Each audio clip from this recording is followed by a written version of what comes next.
Hallelujah. Hallelujah.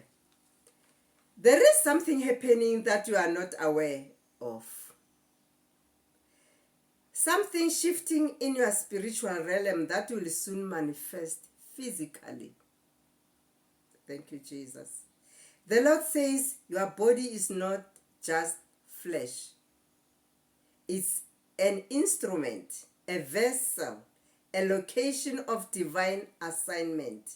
Psalm 12 verse 1 says, offer your bodies as a living sacrifice, holy and pleasing to God. So, your body is washed by heaven. Your body is being prepared for the next level of your calling. And God says, your body has been under attack because your destiny is heavy.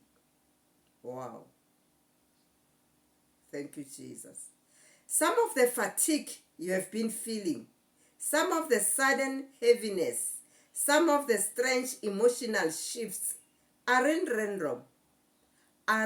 random. They are indications of a spiritual upgrade. You are being upgraded by God.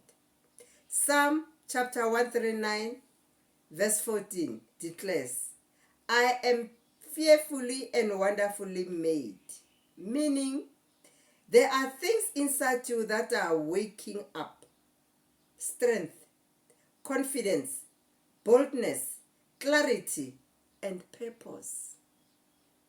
God says, your body is responding to His voice. Just imagine, your body is responding to God's voice. You are not aware of it yet, but your body is aligning with your healing, your assignment, and your next season.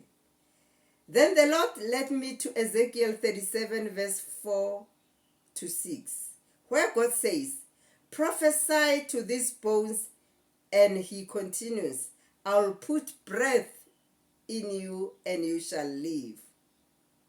He said this to bones, to dry bones.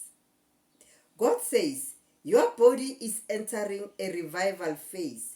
Your energy is returning. Your strength is being restored.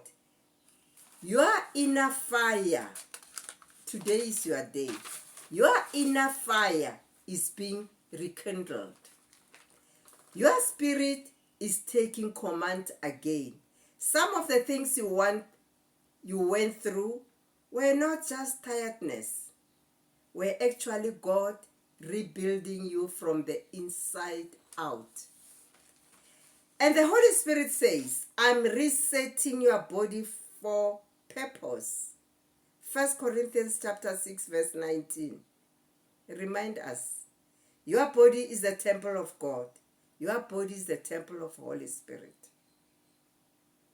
This means your body is a place of power. A place of power in you. A place of divine activity. A place where heaven meets earth. If this message is for you, type, God is resetting my body for purpose. God bless you all. Keep watching. Keep praying. Keep reading the Word of God. Bye for now.